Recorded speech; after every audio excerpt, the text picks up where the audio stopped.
Today is the third session of Bhagavad Gita. We will start with the invocation. Om Purnamadaha Purnamidam Purnat Purnamudachyate Purnasya Purnamadaya Purnamevavashishyate. Om Shanti Shanti शांति। पिछली बार हम लोगों ने first अध्याय पूरा कर लिया था, जिसका नाम था विषाद योग, अर्जुन का विषाद योग। तो देखिए, गीता के जो 18 अध्याय हैं वो सब उनका सबका एक नाम है और उस नाम के एंड में योग आता है। और मैं आपको एक बात बता दूं कि ये जो गीता है, Bhagavad Gita, it is the most comprehensive and concise treatise of how to live life, the art of living, which Gurudev is teaching us. Now, today's second chapter, we are starting with the second chapter. This is the most important teaching of Bhagavad Gita. In fact, Krishna भगवान को अपनी तरफ से जो कुछ ज्ञान बताना था वो सेकंड चैप्टर में उन्होंने कह दिया। उसके बाद जो बाकी के 16 अध्याय हैं वो अर्जुन के सवालों पर अर्जुन प्रश्न पूछता गया और उसके उत्तर में जो श्री कृष्ण ने कहा वो एक अध्याय बन गया। ठीक है, तो आज का हमारा अध्याय का नाम है सांख्य योग। तो यहाँ पर जो शब्द का इस्तेमाल हुआ है सांख्य, वो जो 6 फिलॉसफी सनातन धर्म की है उससे उसको इंगित नहीं करता है। कौन सी 6 सनातन धर्म की फिलॉसफीज है? मतलब सांख्य, योग, वैशेषिका, न्याय, पूर्व मीमांसा और उत्तर मीमांसा। लेकिन यहां पर जब सांख्य शब्द का इस्तेमाल हुआ है तो उसमें ये इंगित किया है कि यहाँ पर भगवान श्री कृष्ण ने ज्ञान योग पूरा डिटेल में उसको एक्सप्लेन किया है और उसकी न्यूएंसेस समझाने की कोशिश करी है। अब देखिए, अर्जुन शब्द की जो रूट है वो ऋजु शब्द से है और जिसका मतलब है सरल। ऋजु का मतलब सरल या स्ट्रेट, फ्रैंक, अंदर बाहर एक सा, ट्रांसपेरेंट। तो मैं आपको एक बहुत ही एनकरेजिंग बात बताती हूं कि यदि आपका भी स्वभाव सरल है तो ये मान लीजिए कि आपका ये आखिरी जन्म हो सकता है। आप इसी के बल पर, अपनी सरलता के बल पर इसी जन्म में सेल्फ रियलाइज्ड हो सकते हैं। आप लोग को मालूम ही है कि गीता बहुत ही ज्यादा पॉपुलर है और बहुत से कमेंट्रीज इसके ऊपर लिखे हुए हैं। आपको मालूम है कि जितनी ये पॉपुलर इंडिया में है उतनी ही पॉपुलर अब होती जा रही है अब्रॉड में भी। और 3-4 साल पहले न्यूयॉर्क में एक 2 दिन का सेशन ऐसा एक यूनिवर्सिटी में हुआ था जिसमें उन्होंने जितनी भी गीता की कमेंट्रीज इंग्लिश में बहुत ही फेमस आदमियों के द्वारा लिखी गई थी उनका सबका कलेक्शन करा था। और उसी साल वॉशिंगटन डीसी में भी एक 2 दिन की वर्कशॉप गीता के ऊपर हुई थी। इस तरह से अब्रॉड में भी गीता के ऊपर सेशंस होते ही रहते हैं। अब जब हम गीता सुनने को बैठे हैं तो एक तो हमको ये जानना चाहिए कि हम कैसे हम गीता को सुने। तो अपने अंदर से सवाल पूछिए एज अ साधक कि what is the purpose of my hearing. Second, who is saying this whole ज्ञान। जैसे कि यहाँ पर कृष्ण भगवान बोल रहे हैं, तो हमको ये कभी नहीं भूलना चाहिए कि ये शब्द सीधे कृष्ण की के मुख से निकले हैं और इसके अंदर बहुत सा गूढ़ अर्थ भरा हुआ है। इस तरह से हमारी आस्था या हमारी जो इंक्लिनेशन है towards receiving it, it will become very high. हाँ, and third, whatever I hear, how do I apply it in my life? तो ये तीन आप अपने at the back of your mind, you keep these queries within yourself and you listen to it with the intention of fulfilling all these three purposes of the Gita. अब गीता आपको ये बताती ही है कि जीवन कैसे जिया जाना चाहिए। तो इसकी एक कंपैरिजन, एक उपमा दी जाती है कि ये जीवन ही एक युद्ध है। यहाँ पर दिखाया है कि भाई अर्जुन जो है वो एक बैटलफील्ड में खड़ा हुआ है, लेकिन एक और दृष्टि से देखें तो पूरा जीवन ही एक युद्ध है, क्योंकि बहुत सी डिफिकल्टीज हमारे जीवन में आती हैं। वो डिफिकल्टीज कई एक रूप में आ सकती हैं। भाई हो सकता है कि my relatives are very difficult, और my financial situation is posing a lot of problems, or it may be that my boss is very intolerable and I find it very difficult to deal with him, or maybe I have some health problems, and because of the health problems life has posed many difficulties in its path. Now, तो इसमें इन इन सब चीजों से हम कैसे deal कर सकते हैं, इनके ऊपर कैसे जीत पा सकते हैं, ये सब ज्ञान हमको गीता बताएगी। एक और बात है कि हमारा हमारा ये जो दिमाग है ना, इसमें भी इसके चार पहलू हैं।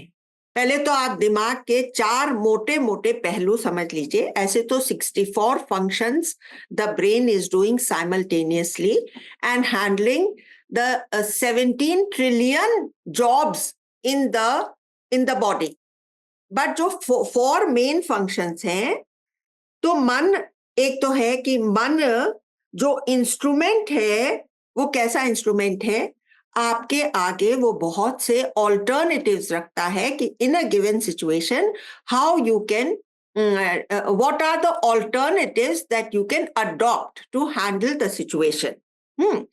तो एक तो मन का ये काम है। फिर बुद्धि। अब ये जो मन है ना, एक सेकंड में आपको इसकी अलग अलग पोजीशंस बता देती हूँ कि मन या कॉन्शियस माइंड की थिंकिंग कहाँ से होती है। तो that is from the front of the head, okay, यहाँ पर। हाँ, और बुद्धि जो है उसका सेंटर आईब्राउज पर है, यहाँ पर आज्ञा चक्र।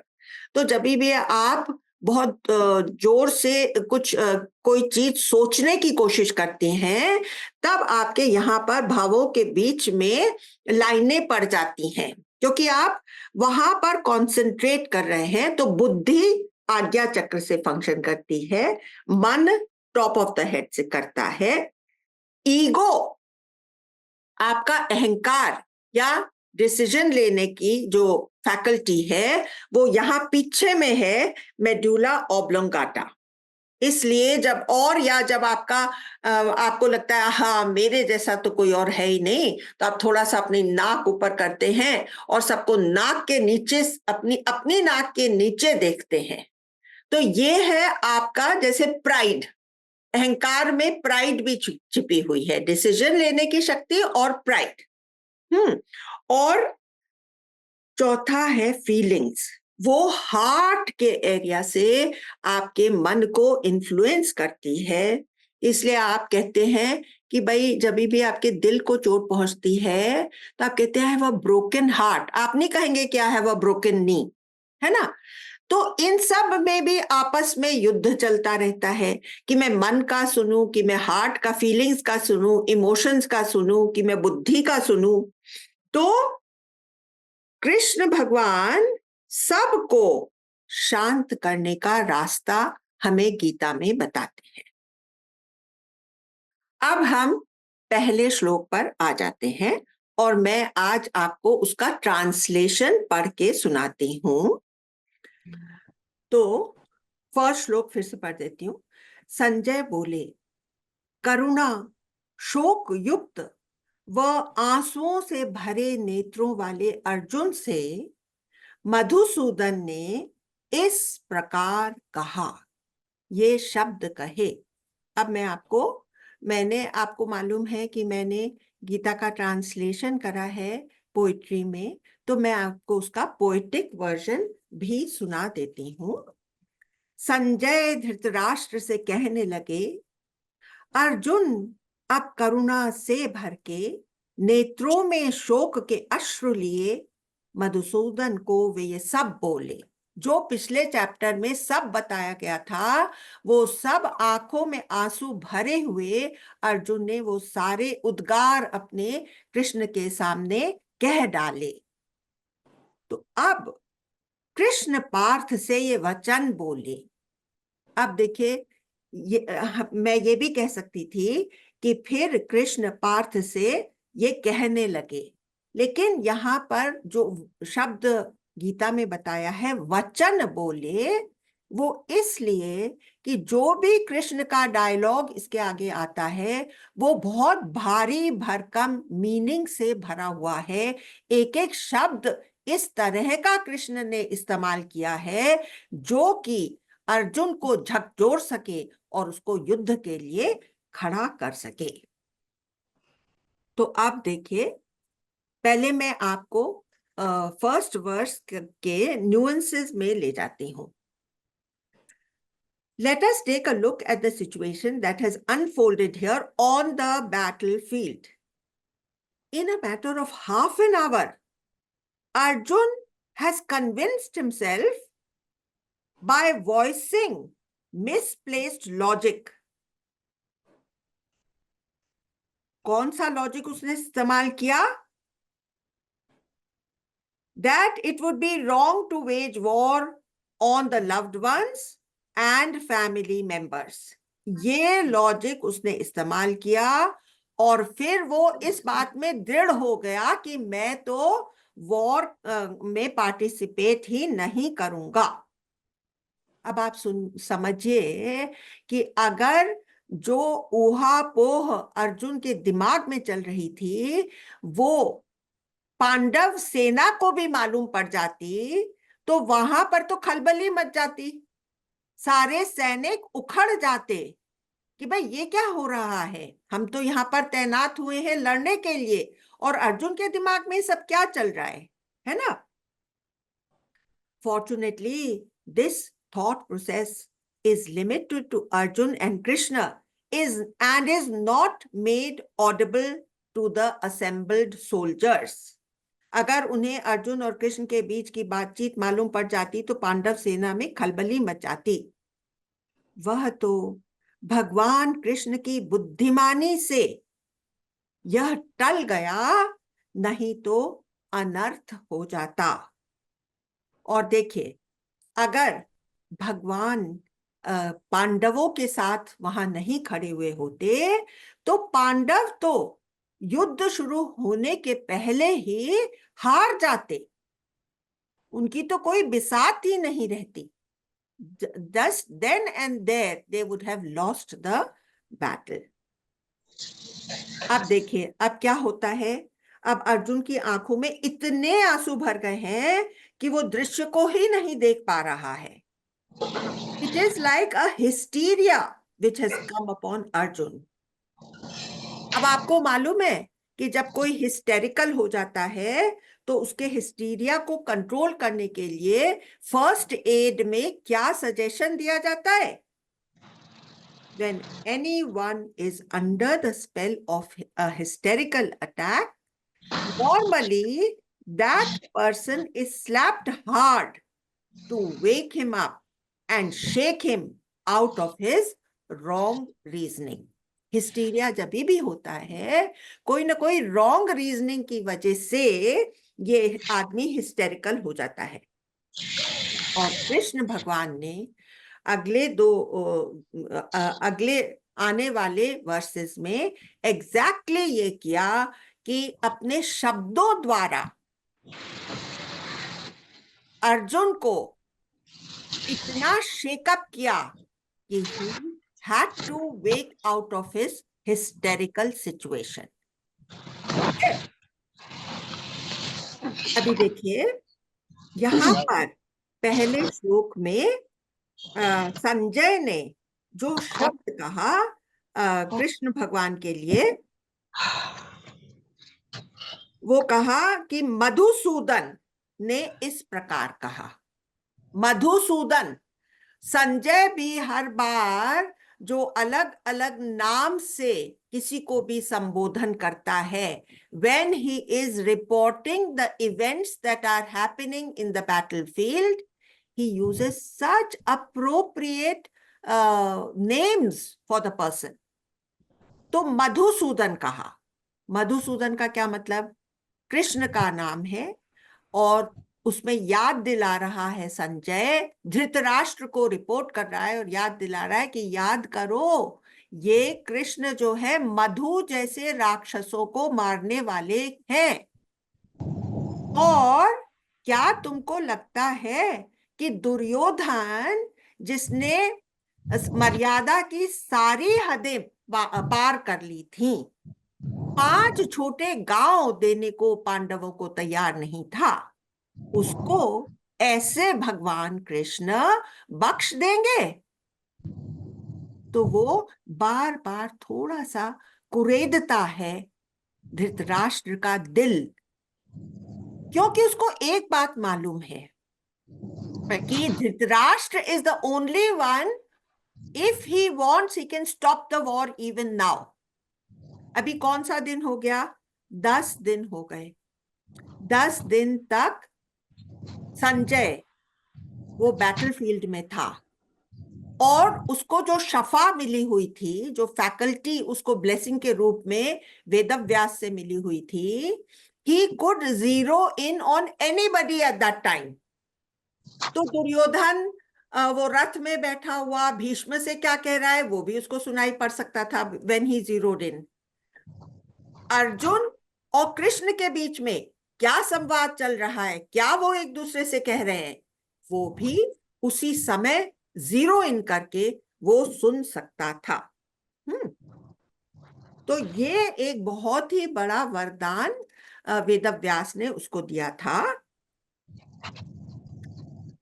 अब एक और बात मैं आपके ध्यान में खींचती हूं कि शुरू में कितना लंबा अर्जुन का विषाद चला। भगवान ने ना उसको रोका, न टोका, न बीच में कुछ बोले। अंत में सब कुछ कहने के बाद जब वो थक गया, तब कृष्ण भगवान ने बोलना शुरू करा। तो यहां पर लिख लीजिए, here is a pointer for us. दूसरे की को पूरी बात करने दो। वह जब सलाह मांगे तब ही सलाह दो। हम लोग लाइफ में फेल होते रहते हैं क्योंकि हम तो उसके पूछने के पहले ही अपनी लंबी चौड़ी सलाह दे देते हैं। पर कृष्ण में बहुत पेशेंस है, बहुत सहनशीलता है, इसलिए वो दूसरों को समझाने में इफेक्टिव हो जाते हैं और अर्जुन को भी कन्विंस करने में सफल हो जाते हैं। तो अब हम लोग दूसरे श्लोक पर आ जाते हैं। तो दूसरे श्लोक का मैं ट्रांसलेशन आपको पढ़ देती।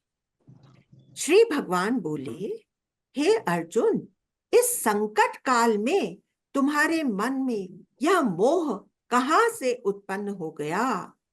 न तो यह आर्यजनों का आचरण है, न स्वर्ग देने वाला है और न ही कीर्ति प्रदान करने वाला है। तो क्या बोलते हैं कृष्ण?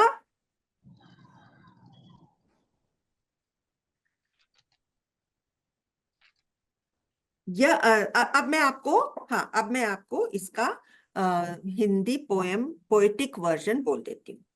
संकट के समय तेरे मन में यह शंका मोह कैसे जन्मे, आचरण आर्यों का है ये नहीं, स्वर्ग या कीर्ति ये देगा नहीं। तो क्या बोला कृष्ण भगवान ने कि ये तो कभी तेरा स्वभाव नहीं रहा। शुरू में अर्जुन क्या कह रहा है कि मेरे को ले चलो, दोनों सेनाओं के बीच में खड़ा कर दो, मैं देखना चाहता हूं कि मेरे जैसे योद्धा के सामने कौन लोग आए हैं, इतनी हिम्मत किसकी है। इतना उसके अंदर उत्साह था और उसका क्षत्रियपना जागा हुआ था। तो अब कृष्ण कह रहे हैं, भाई ये तो तेरा स्वभाव ही नहीं है, ये कहीं से एक स्ट्रे थॉट, ये चिदाकाश है ना, इसमें बहुत से थॉट्स होते हैं, कहीं से एक स्ट्रे थॉट आ गया जो तेरे मन में घर कर गया।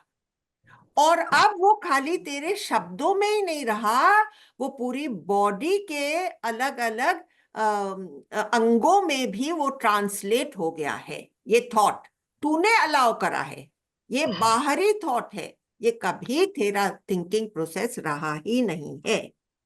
एक स्ट्रे थॉट बाहर से कहीं से आ गया और तूने इसे पकड़ लिया।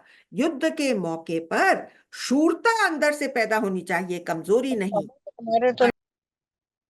युद्ध के मौके पर शूरता अंदर से पैदा होनी चाहिए, कमजोरी नहीं। अर्जुन की यह कमजोरी केवल शब्दों में नहीं, पूरे शरीर में फैल गई थी। अब उन्होंने याद दिलाया कि आर्य जो सिविलाइजेशन है, अब मैं आपको यहाँ पर एक पॉइंट क्लियर करना चाहती हूँ कि ये जर्मन्स ने बहुत बड़ा कंफ्यूजन पैदा कर दिया था, जबकि उन्होंने कहा कि आर्यंस इंडिया में बाहर से आए हैं। नहीं, ऋग्वेद के समय से हम लोग आर्य शब्द का प्रयोग करते आए हैं, जिसमें कि ये कहते हैं कि अ नोबल मैन। आर्य का मतलब होता है a man with nobility and understanding, the one who is matured out of the civilization of the Hindus, उसको बोलते हैं आर्य। तो हम लोग कभी भी बाहर से आए हुए नहीं थे, हम लोग इसी देश के रहने वाले ओरिजिनली थे। हो सकता है कि 60,000 years ago the human species came out of Africa and then they came to India, but from that time onwards we have been living in India and we are one of the oldest civilizations। और हमारी civilization में जिसको हम nobility का title देते हैं, वो कभी भी इस तरह से कमजोरी की बातें नहीं करता है। अब वो कहते हैं कृष्ण भगवान कि देख, ना तो तुझे ये सोच सदगति देगी। First point, it is not going to make you self realise. सदगति तो एक ही होती है, that we become self realised. ना तो तुझे ये सदगति देगी, ना तुझे ये स्वर्ग देगी। If you are of the lower category who is looking for, pleasures of the plane of Swargalok, it is not going to give you Swarg. And if you don't even want to think that far, on this functional plane, it will not give you Kirti. तुम्हारा यश नहीं होगा, उल्टे तुम्हारा अपयश हो जाएगा। तो तीन चीजें, ना सदगति देगा, ना स्वर्ग देगा और ना यश देगा। This is to do with the three planes of existence for ourselves on this field, on this functional field. किस तरफ तुम्हारा दिमाग दौड़ गया है, कृष्ण भगवान उसको कह रहे हैं। ठीक है, अब हम लोग तीसरे श्लोक पर आ जाते हैं, जो मैं आपको पढ़ करके सुनाती हूँ। हे पार्थ, नपुंसकता को प्राप्त होना तुम्हारे लिए उचित नहीं है। हे परंतप, हृदय की क्षुद्र दुर्बलता को त्याग करके खड़े हो जा। तो देखिए, नपुंसकता, इतना बड़ा चांटा मारा।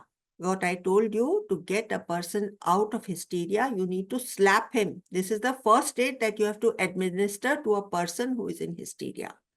तो उसको स्त्री का वो दे दिया दर्जा। तो एक शूरवीर क्षत्रिय के लिए ये कितना ज्यादा डिग्रेडिंग है।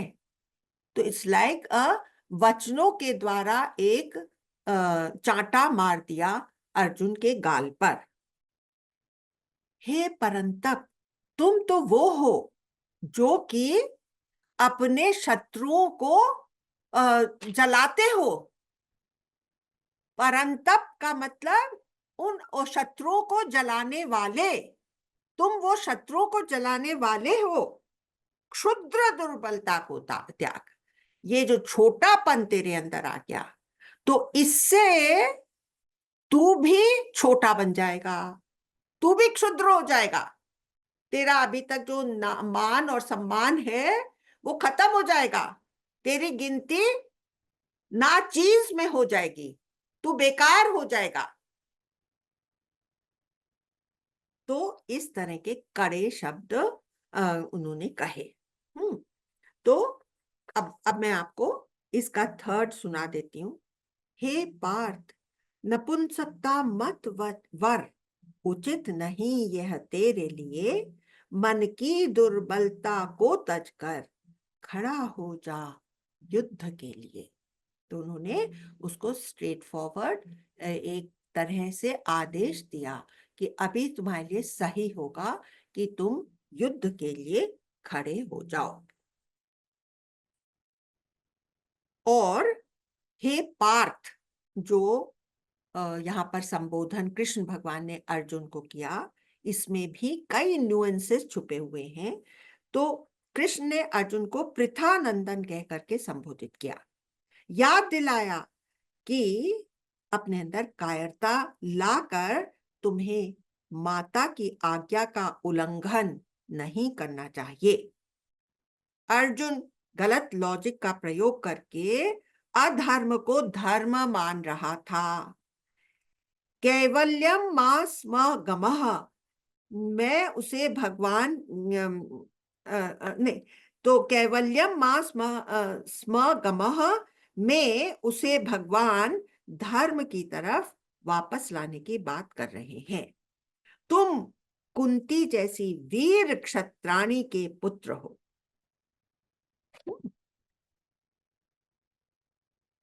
तो अब हम लोग चौथे पर पहुंच गए हैं और मैं चौथा श्लोक का मीनिंग आप लोगों के लिए पढ़ देती हूँ। अर्जुन बोले, हे मधुसूदन, मैं युद्ध में भीष्म और द्रोण के विरुद्ध बाणों को से कैसे लड़ सकता हूँ। हे मधुसूदन, मैं युद्ध में भीष्म और द्रोण के विरुद्ध बाणों से कैसे लड़ सकता हूँ, क्योंकि हे अरिसूदन, वे दोनों ही पूजनीय हैं। ठीक है। तो अब अर्जुन अपनी मेन ऑब्जेक्शन को सामने दोबारा से पेश करते हैं। उसकी दुविधा यही थी कि भीष्म और द्रोण पर वे कैसे बाण साध सकते थे। वे कृष्ण को मधुसूदन और अरिसूदन करके संबोधित करते हैं कि तुम राक्षसों और आतताइयों के ऊपर हथियार और बाण चलाने वाले हो, और तुम मुझसे कह रहे हो कि पूज्य जनों के ऊपर मैं बाण चलाऊं। इसमें इस वाले श्लोक में वो ये भी कह रहा है कि मैं कायरता के कारण युद्ध से नहीं हटना चाह रहा हूं, मैं मरने से नहीं डरता हूं, मैं मारने से हट रहा हूं।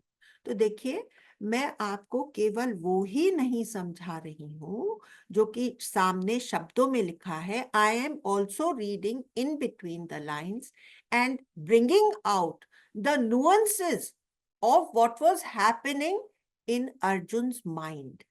तो वो कह रहा है कि मैं कायरता के कारण नहीं हटना चाह रहा हूं। डोंट मिसअंडरस्टैंड मी। मैं मरने से नहीं डरता हूं, पर मैं मारने से पीछे हट रहा हूं। और कृष्ण ने इसमें भी अर्जुन को पार्थ कहा है। तो मैं आपको एक बात याद दिलाना चाह रही हूं कि युद्ध शुरू होने के पहले माता कुंती ने कृष्ण के द्वारा एक संदेशा भेजा था अर्जुन को और भीम को। क्या कहा था उन्होंने? हे कृष्ण, तुम अर्जुन से और युद्ध के लिए सदा तैयार भीम से कहना कि जिस कार्य के लिए एक क्षत्राणी पुत्रों को जन्म देती है वह समय आ गया है। ठीक है। अब यहां एक और पॉइंट है, third point, which is hidden in between the lines. अब अर्जुन कह रहा है कि जीवन में दो रिलेशनशिप्स महत्वपूर्ण हैं। वो कहता है ना कि मैं इन लोगों को कैसे मारूं? माता पिता जिन्होंने जन्म दिया है और गुरुजनों ने जिन्होंने हमें शिक्षा दी, दे करके लायक बनाया है, ये दोनों रिलेशनशिप्स महत्वपूर्ण होती हैं। अब देखिए, बचपन में अर्जुन भीष्म को पिताजी पिताजी कह करके पुकारता था, और जब भी वो कुछ बात करता था उसकी वाणी में एक पिता के प्रति जो भाव आदर का होना चाहिए था वो हमेशा भीष्म के लिए रहता था। अब वो कह रहा है कि जब हम वाणी में भी उनको पिताजी करके कहते हैं, अरे इधर आकर के तो नहीं बोलते ना, हम लोग तू शब्द का प्रयोग अपने से बड़ों के लिए नहीं करते, उनको मैं उनके प्रति मैं बाण कैसे साधूं जिनके प्रति मैं छोटे शब्द नहीं तीर की तरह से छोड़ सकता हूं, उनके ऊपर मैं बाण कैसे फेंकूं। फिर एक और बात है, चौथी बात मैं आपको बता रही, वो क्या कह रहा है अर्जुन कि द्रोण और भीष्म इन दोनों पूजनियों का मेरे ऊपर पूरा अधिकार है, मैं उनको कोई भी तरह से क्षत विक्षत नहीं कर सकता। वो लोग मुझे जो कुछ आदेश देंगे उनका अधिकार है मेरे ऊपर, मैं उनके सामने कुछ नहीं हूं, वो जैसा कहेंगे मैं वैसा करने को तैयार हूं। हाँ, तो इनका मेरे ऊपर अधिकार है। ये चार हिडन पॉइंट्स निकल करके आते हैं इस वार्तालाप से। तो पर कृष्ण उसकी दलीलों का पूरा खंडन कर देते हैं। तो जब कृष्ण इस तरह से उसकी इन दो श्लोकों में उसका पूरा खंडन कर देते हैं, तब वो सोचना शुरू करता है, अरे कहीं मेरे ही लॉजिक में कोई कमी तो नहीं रह गई, क्योंकि कृष्ण भगवान भी तो कन्विंस हो जाने चाहिए थे ना मेरे लॉजिक से, लेकिन इनके ऊपर तो मेरी बातों का कोई असर ही नहीं पड़ रहा। तो अब वो थोड़ा सा अंदर में उसके ढीलापन आता है, कहीं मेरे अंदर ही तो कुछ नहीं है, सोचने के तरीके में कुछ गड़बड़। तो चौथे का मैं आपको पोएटिक रेंडिशन बता देती हूँ। अर्जुन अरिसूदन को बोले, भीष्म और द्रोण के बाणों के विरुद्ध मैं कैसे लड़ सकता, मैं तो दोनों को ही पूजता। ठीक है। अब पांचवा, ये पांचवे में उसकी मेंटल स्टेट डिस्क्राइब करी है अर्जुन की। अब मैं आपको पांचवा श्लोक पढ़ देती हूँ। इन महानुभावों गुरुजनों को न मारकर मैं भिक्षा का अन्न खाना कल्याणकारी समझता हूँ। क्योंकि गुरुजनों को मारकर इस लोक में भी तो मैं रुधिर से सने हुए अर्थ और काम रूप भोगों को ही भोगूंगा। मतलब जो भोग मेरे सामने, अगर मैं जीत भी गया तो जो भोग आएंगे वो उनके खून से रंगे हुए हैं, तो उनको भोगने में मुझे कौन सा संतोष या सुख मिलेगा, ये अर्जुन कहना चाह रहा है। अभी एक और बिहाइंड द सीन मैं उसकी मेंटल स्टेट आपको बताती हूँ। अब वो अपने आप को इतना कन्विंस कर चुका है, वो सोच रहा है कि अगर मैं हथियार छोड़ दूं तो शायद भीष्म और द्रोण भी युद्ध से हट जाएंगे और इतना बड़ा जनसंहार टल जाएगा। पर ये उसकी नासमझी थी। अगर उन्हें ऐसा करना होता तो वे युद्ध में न लड़ने का निर्णय लेकर के पहले ही दुर्योधन के ऊपर दबाव डाल सकते थे। कृष्ण, जो सबकी साइकोलॉजी मच बेटर समझते हैं, उन्हें मालूम था कि ऐसा कुछ नहीं होने वाला है?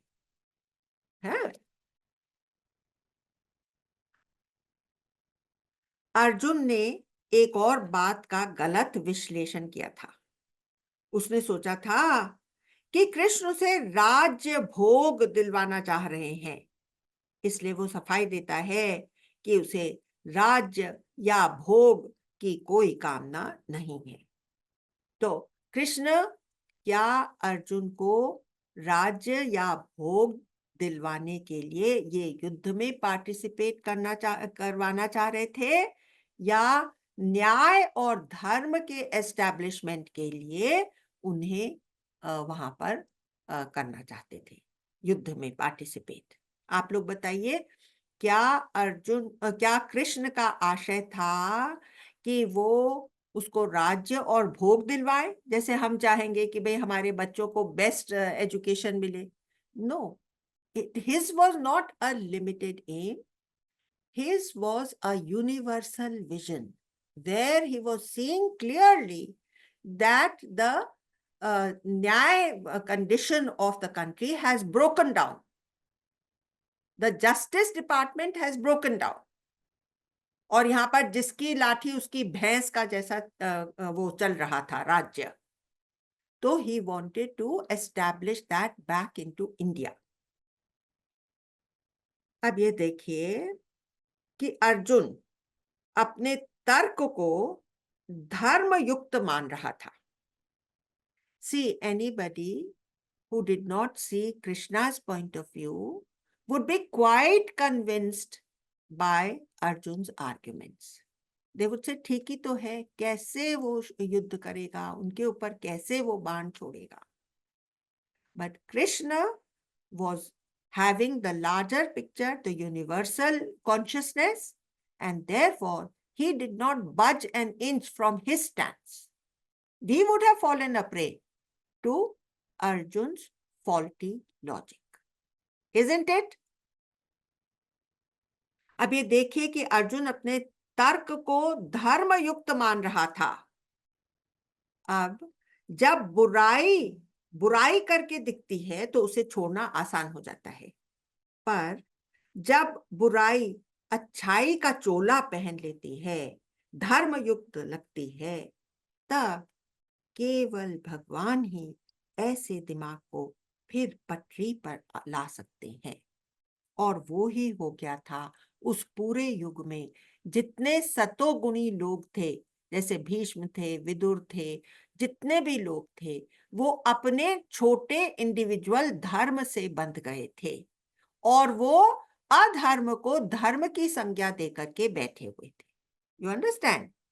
इसलिए कृष्ण भगवान को कहना पड़ा कि यदा यदा ही धर्मस्य ग्लानिर्भवति भारत, धर्म के प्रति जब ग्लानि हो जाती है, उसकी समझ में फेर हो जाता है, तब मुझे ही आना पड़ता है। तो केवल कृष्ण ही अर्जुन का मन मोड़ सकते थे। वह देख ही नहीं रहा था कि इससे वह कर्तव्य के पथ से गिर जाएगा। अगर उसने इस समय हथियार नहीं उठाया तो वो कर्तव्य के पथ से च्युत हो जाएगा। अब मैं आपको इसका पोइटिक रेंडिशन सुना देती हूँ। महान इन गुरुजनों को न मार, मैं भिक्षा अन्न हित कर समझूं। उनके रुधिर से मैं कैसे रंगूं, फिर राज्य का सुख कैसे भोगूं। अगर मुझे राज्य मिल भी जाएगा तो उसका सुख भोगने लायक मैं नहीं रहूंगा। मुझे तो केवल उनके रुधिर से रंगे हुए अपने हाथ ही दिखाई देंगे जिनके ऊपर उनका खून चढ़ा हुआ है। वो लेडी मैकबेथ कहती है कि नहीं, शेक्सपियर के प्ले में मैकबेथ में, कि out damn spot out I say, because my hands are coloured with the, उसके खून से रंगे हुए। तो अपने आप को वो उस चीज से उबार ही नहीं पाएगा, ऐसा अर्जुन कह रहा है। अब हम छठा श्लोक ले रहे हैं। मैं आपको छठा श्लोक पढ़ करके सुनाती हूँ। आप लोगों ने भी अपनी छोटी गीता में से, जो मैंने ये वाली छोटी गीता आप लोग को दिखाई थी ना, और इसका मैंने आपको भेज दिया है। I hope you have printed it out and kept it in front of you. हम उन पर विजय प्राप्त करें अथवा वे हमें जीत लें, इन दोनों में श्रेष्ठ क्या है हम तो यह भी नहीं जानते। जिन्हें मारकर हम जीना भी नहीं चाहते, वे ही धृतराष्ट्र के पुत्र हमारे सामने खड़े हुए हैं। तो यहां पर आकर अर्जुन स्टेट कर रहा है कि युद्ध करना या न करना। अब देखिए, वो थोड़ा सा तो सॉफ्टन अप हुआ था ना, उसके मन में ये दुविधा आ गई थी कि मेरा जो स्टैंड है वो करेक्ट है कि नहीं है। तो अब वो सोचता है 50-50 है कि भाई 50% प्लस और 50% माइनस मेरे स्टैंड में मुझे नजर आ रहा है।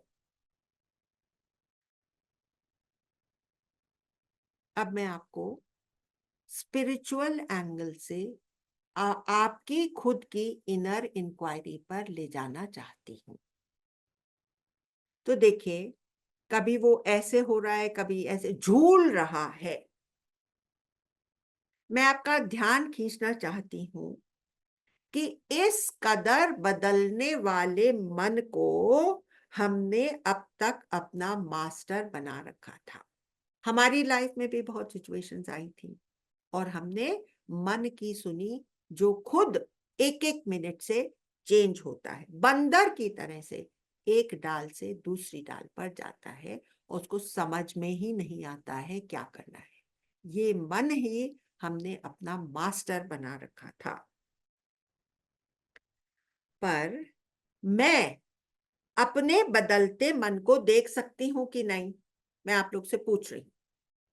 मैं अपने बदलते मन को देख सकती हूं कि नहीं? देख सकती हूँ ना, मतलब मैं मन से अलग हूं। मन के पीछे रहकर इसे जान पाती, उसके पीछे मैं खड़ी हूं। मन यहाँ सामने है, वो ऐसे ऐसे ऐसे फुदक रहा है, मैं उसके पीछे खड़े हुए उसके सारे करतब देख पा रही हूं। इस प्रकार अगर हम इस प्रकार अपने मन को देखना शुरू करते हैं तो हम अपनी असलियत को जानने में एक कदम नजदीक आ जाते हैं। Whenever we are in a difficult situation, first we must become the drishta of the mind, and then we have to become the sakshi. Her difficult situation में पहले हमको मन का दृष्टा होना और फिर उसके पीछे साक्षी पने में आ जाना है। इस तरह से हम स्पिरिचुअलिटी में भी आगे बढ़ते जाएंगे। गीता को समझते हुए हम अपनी असलियत को थोड़ा सा और जान पाएंगे। अब जब हमारी डे टू डे टेंशन्स चलती रहती हैं, तो हम ये विचार उस समय नहीं कर पाते। अगर हमने ये टेक्निक पहले सीखा हुआ होता, समझो अपनी स्टूडेंट लाइफ में हमने इस ज्ञान का हमको परिचय मिल गया है, तो हम पूरा का पूरा उसमें टिक नहीं भी पाए। ब्रह्मचर्य आश्रम हमारा 25 साल तक रहता है, जिसमें हमारी सीखने की खिड़की खुली हुई होनी चाहिए। तो हम आत्मज्ञान का थोड़ा परिचय पा जाते हैं। क्या पा जाते हैं? कि मेरे अंदर ही एक स्टिल पॉइंट है जो मेरा साक्षी स्वरूप है, जिसमें हम जब चाहें तब एक डिप लगा सकते हैं।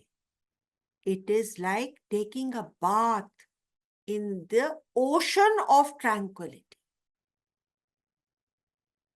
कई बार जब हमारा दिमाग बहुत गर्म हो जाता है, सिचुएशन इज वेरी टेंस, तब खाली हम अब एक शावर के नीचे भी जाकर के 10 मिनट खड़े हो जाए ना, उतना पानी अपने ऊपर से झर जाए, तब हमारा मन बदल जाता है। और ये हमको एक टेक्निक मिल जाता है कि तुम अपने ही ओशन ऑफ ट्रैंक्विलिटी, जिसमें तुम आसानी से पहुंच सकते हो, क्योंकि वो तुम्हारी नजदीकतम चीज है। पास से भी पास जो चीज है वो तुम्हारी अपनी आत्मा है, जो कि एक कुंड है जिसमें कि तुम अपने आप को शांत कर सकते हो। इस बात से एक और बात क्लियर हो जाती है कि अर्जुन अत्यंत सतोगुणी था। वह कौरवों को भी भाई की दृष्टि से देखता था। थोड़े थोड़े नोट्स बना रहे हैं कि नहीं आप लोग, कि वह कौरवों को भाई की दृष्टि से देखता था। जिन कौरवों ने उन्हें इतनी बार मारने की कोशिश करी थी, उन्हें भी माफ करके बैठा हुआ था। इसलिए वह ब्रह्म ज्ञान का उत्तम कैंडिडेट था। He did not have one selfish bone in his body. He had already passed the test to be the right recipient of Brahmagyan, and through him, all of mankind has been blessed with this Brahmagyan. अब मैं आपको छठे का छठा श्लोक मैंने पढ़ा, और अब मैं इसका पोएटिक वर्जन भी पढ़ देती हूँ। उसका सवाल क्या था अर्जुन का, आपको फिर से याद दिला रही हूँ। हम उन्हें जीते या वे जीते, श्रेष्ठ क्या है हम न जान पाए। जीना नहीं चाहे मार के जिन्हें, धृतराष्ट्र के पुत्र सम्मुख आए। मैं अंदर से, मेरी ख्वाहिश ही नहीं है कि मैं उनको मारूं जिन्होंने मेरे ऊपर इतने अत्याचार करे। इसलिए इस श्लोक में हिडन है अर्जुन का सतोगुण और non selfish nature, because of which he becomes the right candidate to receive ब्रह्म ज्ञान। Okay, now we have done the 6th श्लोक and we are now on to the 7th. तो 7th में मैं आपको पढ़ करके सुनाती हूँ। कायरता से है स्वभाव ग्रसित, ये अर्जुन कह रहा है कि मैं I am feeling extremely weak, incompetent. कायरता से है स्वभाव ग्रसित, धर्म मेरा क्या मैं हुआ भ्रमित। यह शिष्य आपके शरणागत, हित मार्ग एक कहिए निश्चित। So instead of reading the translation, I have read the poetic rendition. I will now read the actual translation of the Gita Shlok.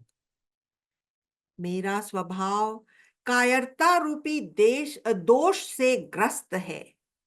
धर्म के प्रति मेरा मन भ्रमित है।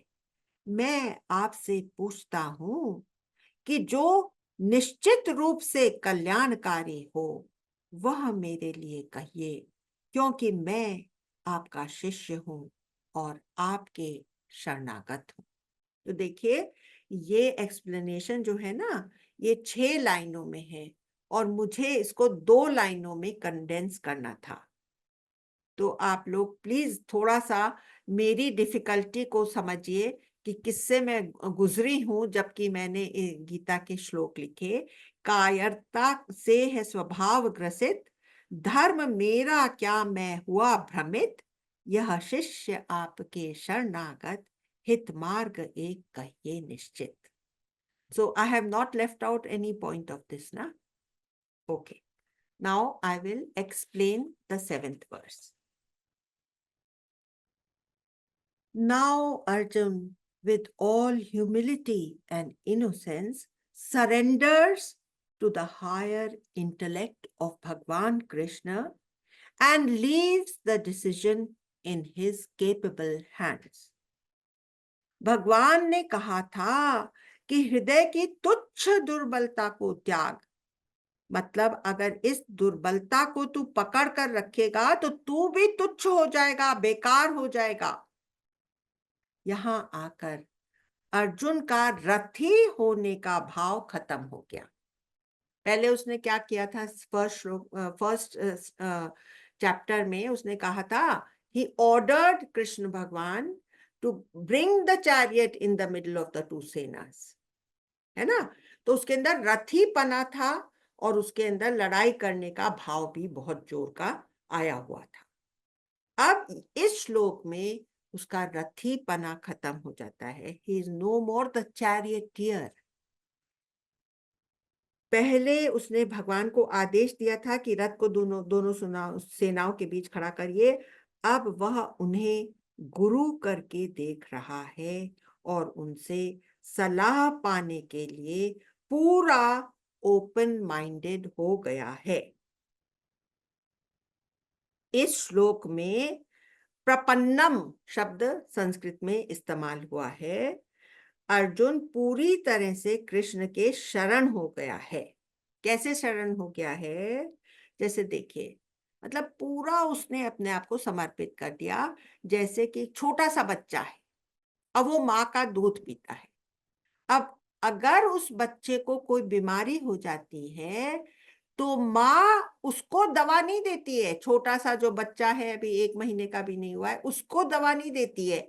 वो अपने खान पान में वो दवा ले लेती है जिससे कि बच्चे का कि वो बीमारी दूर हो जाए, है ना? तो माँ दवा खाती है और बच्चे को दूध के जरिए फायदा होता है। वैसे ही अर्जुन ने पूरी तरह से अपने हैंड्स अप कर दिए थे।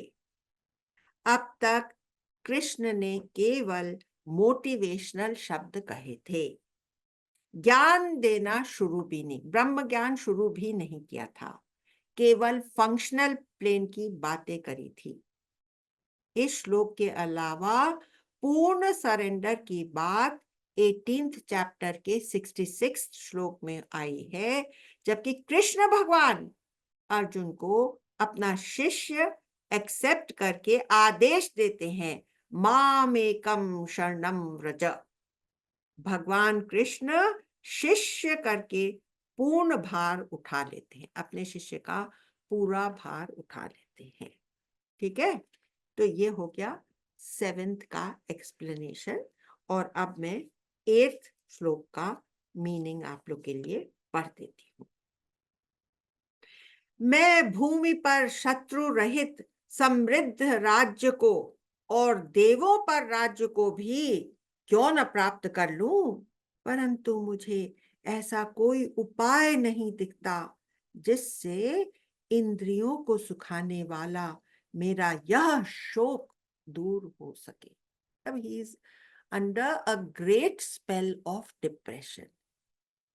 कह रहा है कि मुझे ऐसे भूमि का राज्य मिल जाए जहां पर कि मेरी प्रजा बहुत सुखी हो और मेरे राज्य के ऊपर कोई शत्रु का डर भी नहीं मंडरा रहा हो। और यही नहीं, अगर मुझे देवलोक का भी राज्य मिल जाए, तो भी मैं मेरे अंदर का ये जो दुख, इंद्रियों को सुखाने वाला जो दुख है, वो दूर करने का कोई उपाय नहीं दिख रहा। ये है 8th श्लोक। इसका मैं आपको पोएटिक रेंडिशन पढ़ देती हूँ। मुझे शत्रु रहित समृद्ध राज्य या देवराज भी होए प्राप्य, पर ऐसा कोई उपाय न दिखे जो इंद्रियों का दुख दूर करे। अब मैं इस 8वें श्लोक को खोलती हूं। इस श्लोक में अर्जुन एक बार फिर अपने मन की हालत देखते हुए कहता है कि राज्य मिल जाने पर भी उसके मन का दुख दूर नहीं हो सकता। किसी भी उपाय से जो पीड़ा उसे अपने भीतर महसूस हो रही है, वह मिटाई नहीं जा सकती। अगर मुझे ऐसा राज्य मिल जाए जहां प्रजा के पास कोई कमी ना हो और कोई शत्रु कहीं ना हो, पृथ्वी के राज्य के बारे में तो कहना ही क्या, देवों का भी आधिपत्य मिल जाए, तो जो दुख मेरे ऊपर छा गया है वह मिट नहीं सकता।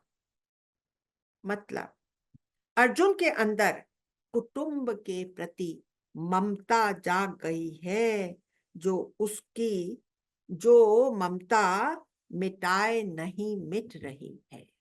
ये है अर्जुन की सिचुएशन। अब हम आ गए 9th श्लोक। अब ये संजय कह रहा है, किससे कह रहा है? कुरुराज से कह रहा है, धृतराष्ट्र से ये सारी रिपोर्टिंग कर रहा है। जिसने निद्रा व शत्रु जीते, वह अर्जुन कृष्ण को यूं बोले, मुझसे यह युद्ध न हो पाए। यूं कहकर वे फिर मौन हुए। अब मैं आपको इसका जो ट्रांसलेशन है वो, संजय बोले, हे राजन, शत्रु का नाश करने वाले व निद्रा को जीतने वाले अर्जुन ने श्री कृष्ण को इस प्रकार कहा, हे गोविंद, मैं युद्ध नहीं करूंगा। और ये कहकर वो मौन हो गए। अब मैं इसका एक्सप्लेनेशन आप लोग के सामने खोल देती हूँ। देखिए, हमने ये कहा था कि संजय स्वयं कुरुक्षेत्र में 10 दिन रहा था, पर उसे यह सब बातचीत जो कृष्ण और अर्जुन के बीच में हो रही थी, वो सुनाई कैसे दे रही थी? यही वेद व्यास की कृपा थी, जो कि उसको ऐसी फैकल्टी मिली हुई थी कि वो जहां कहीं चाहे वो जीरो इन कर सकता था। जैसे आज हम किसी से भी किसी भी वक्त मोबाइल से बात कर सकते हैं, पर ये उससे एक कदम और ऊपर थी, आगे थी। किसी की भी कॉन्वर्सेशन वो सुन सकता था, जैसे पूरे एरिया में ऐसे वीडियो कैमरास का जाल लगा हुआ हो। कितनी बड़ी शफा उसको वेद व्यास ने दी थी। अर्जुन एक्चुअली भगवान की बात का आदर करते हैं, पर युद्ध के बाद ठीक ठीक अर्जुन को जच नहीं रही है, तो वे रथ के पिछले भाग में आकर के बैठ जाते हैं। Now again, I want to bring you to your own understanding of your own chanchal mind. The nature of the vacillating mind. 1 minute back he had surrendered. Had he not surrendered 1 minute back? या आप जैसा कहेंगे मैं वैसा कर लूंगा.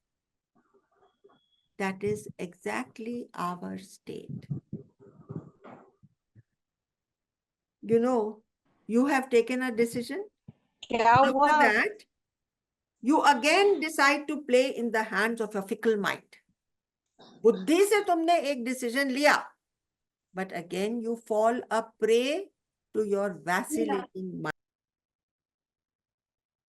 So what we do, we have taken a decision with our buddhi, but next minute we again fall a prey to our mind, which is showing us another path.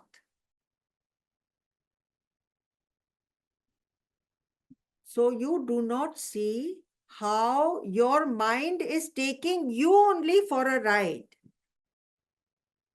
I want to tell you, beware of your own vacillating mind. Understand? And now we are on the last shlok for the day. The last shlok is, He Bharatvanshi Raja Dhritarashtra. Again, I'm reminding you, Sanjay is reporting. हे भरतवंशी राजा धृतराष्ट्र, फिर कृष्ण बीच सेनाओं के शोकाकुल अर्जुन को लाए और हंसते हुए ये कहने लगे. Okay, I will read the exact translation. हे भरतवंशी धृतराष्ट्र, कृष्ण ने दोनों सेनाओं के मध्य शोक करते हुए उस अर्जुन से हंसते हुए यह वचन बोले. So here Sanjay is addressing him as Bharata, as Bharatvanshi, because he is 10 दिन वो देख करके आया था वो सारा युद्ध का मैदान, और उसमें कितने लोग मर रहे थे और कैसे खून की नदियां वहां पर बह रही थीं. तो वो चाहता है कि वो उसको याद दिलाए कि तुम ही एकमात्र वो एंटिटी हो जिसके कहने से अभी भी ये युद्ध रुक सकता है. लेकिन वो तो अंधा था, मोह में अंधा हो गया था. जो कुछ उसका बेटा चाहता था, गलत या सही, किसी तरह से वो प्रोक्योर करके उसको ही देना चाहता था, चाहे उसके पीछे कितने ही लोगों का जीवन चला जाए. और आप लोगों को जैसे मैंने पहले बताया था कि इस महाभारत युद्ध में 5 million people had passed away, and at that time the entire population of the world was only 20 million. So 1/4 of the population of this world was destroyed during the Mahabharat Yuddha, and people right from Middle East and from this side up to Vietnam and all, people had come to participate in this war. तो बाकी तो इसमें देखिए, कृष्ण भगवान को भी हंसी आ गई. कृष्ण भगवान कहने लगे, सोचने लगे कि भाई अभी तो इसने पूरा मेरे को सरेंडर करा था और 1 मिनट में इसने अपना मन बदल दिया. तो this is the nature of the mind. You understand? 1 minute पहले सरेंडर करता है. After surrender he has to wait for what his master orders him to do, but he didn't wait. हम लोग भी कहते हैं ना, गुरुदेव मैं तो आपको पूरा समर्पित हूं. तो गुरुदेव कहते कि अच्छा ठीक है, फिर रह जाओ आश्रम में, अभी से रह जाओ. नहीं गुरुदेव, मैं अभी तो नहीं रह सकता, अभी तो मुझे घर जाना है, अभी तो मुझे अपना ये काम निपटाना है. तो क्या मेरा वो सरेंडर था? आप अपने ऊपर ये गीता की बातें लगाइए, तब आपको समझ में आएगा कि गीता हमको रियली डे टू डे जो चीजें हैं उसके बारे में हमको सचेत करती है और हमको सही रास्ता दिखाती है. तो आज हम यहां तक ही कहेंगे, अभी तक भगवान कृष्ण ने ज्ञान देना शुरू नहीं किया है. और मैं आपको एक बात बता दूं कि शंकराचार्य ने जो कमेंट्री लिखी है गीता के ऊपर, वो भी उन्होंने 9th श्लोक ऑफ द 2nd चैप्टर से शुरू करी है. He did not comment on the Vishad Yoga of Arjun, which was chapter 1, the history, the geography of the place. He did not comment. He did not comment on the first 9 verses where that Vishad Yoga is still continuing to an extent, and Bhagwan Krishna has not started talking about Brahma Gyan. He has written from where Krishna Bhagwan has given the Brahma Gyan. Okay, so next time we will start with the Brahma Gyan.